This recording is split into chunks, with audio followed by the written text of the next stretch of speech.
Party की तरफ से हमारे साथ बने हैं। कपिश जी, सुना होगा आपने जिस तरह से बीजेपी लगातार हमले कर रही है और सीधा सीधा पीडीए का फॉर्मूला जो दिया था अखिलेश ने, उसका जवाब दिया है कि पीडीए का मतलब है जिस तरह से परिवारवाद, दंगा, अपराधी, ये परिभाषा दी गई है। तो ये फॉर्मूला जो अखिलेश की तरफ से दिया गया है, ये फॉर्मूला लग तो रहा है कि नया फॉर्मूला है, नाम तो नया लग रहा है, लेकिन अगर हम इतिहास को जो देखें तो कपिश ऐसा लगता है कि ये फॉर्मूला आप पहले भी अपना चुके हैं।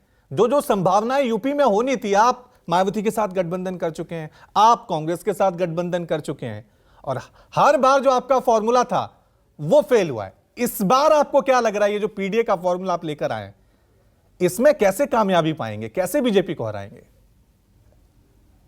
देखिए, अगर विज्ञान के तहत चीजें देखी जाए तो फार्मूले बनते और बिगड़ते रहे हैं और फिर एक दिन सही फार्मूला भी सामने है। तो ये सिर्फ मान करके कि पहले ये कामयाब नहीं हुआ, अब ये कामयाब नहीं होगा, इसलिए ये चीज ठीक नहीं है। विज्ञान इसको ठुकराता है और हम लोग तो आधुनिक युग में जीने वाले लोग। अब मैं दूसरी बात करूं, देखिए, इस देश के अंदर अगर देश की खुशहाली लानी है, अगर देश को वास्तव में विश्व गुरु बनाना है, तो आपको पीडीए पे ध्यान देना पड़ेगा। पीडीए का मतलब ही यही होता है कि पिछड़े, और पिछड़े में भी सिर्फ वही पिछड़े नहीं, अगड़ों में भी जो आर्थिक रूप से पिछड़े हैं वो भी इसमें शामिल, क्योंकि योजनाएं बनेंगी तो वो भी आएंगी। इसलिए मैं आपको कहूं, पिछड़े, दलित और अल्पसंख्यक वर्ग जिनकी हकमारी नरेंद्र मोदी जी की सरकार ने किया, वो आपके सामने अद्वितीय है। अब दूसरी चीज में मैं कहता हूं कि ये तो खुद ही गुमराह करने वाली पार्टी है, अपने ही आप को चक्रव्यूह में जिस तरह से फंसा रखा है वो आगे आपको दिख। एक तरफ ये कह रहे हैं कि हम अपनी विचारधारा वालों को कहते हैं आप आ जाओ, लाभ उठाओ, यानी स्वार्थी पार्टी है ये, लाभ उठाने की बात कर रही व्यापारी पार्टी, ये तो क्लियर हो गया।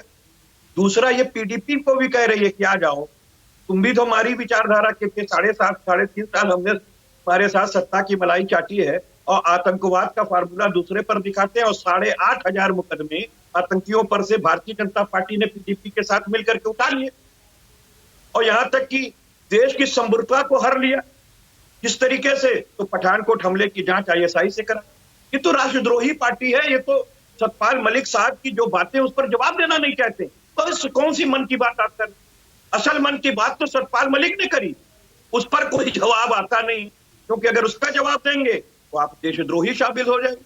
अब सबसे बड़ी बात यह है कि जो परिवारवाद की बात कर रहे हैं, तो इनके अंदर तो पार्टी में परिवारवाद फूट भरा है, जबकि समाजवादी पार्टी ये कहती है कि जब देश स्वतंत्र हुआ और हम निर्वाचन के बीच जाते हैं तो जनता जिनको चुनती है, अगर उस पर आप परिवारवाद का तोहमत करते हैं तो आप जनता के दिए हुए मैंडेट का विरोध कर रहे हैं और आप देश को असल मुद्दों से भटकाने की कोशिश करते हैं।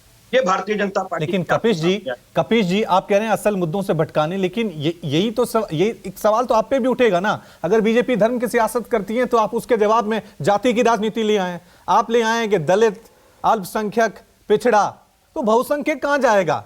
ये तो सिर्फ जाति की राजनीति हो रही है ना।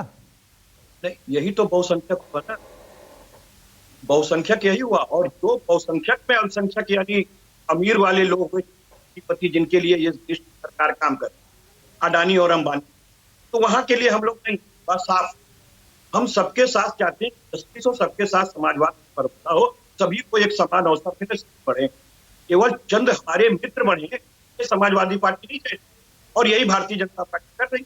वरना देश को जिस तरीके से इन्होंने ऋण के अंदर दबा दिया है, इंफ्रास्ट्रक्चर के नाम पर 0% भाई देश की सरकार वो हमारी 65 वर्ष में अटल बिहारी जी की भी मिला करके थी, तो आपने 51 लाख करोड़ रुपया विदेशी बैंकों से चंदा लिए और आपने दिया क्या? तो दिया।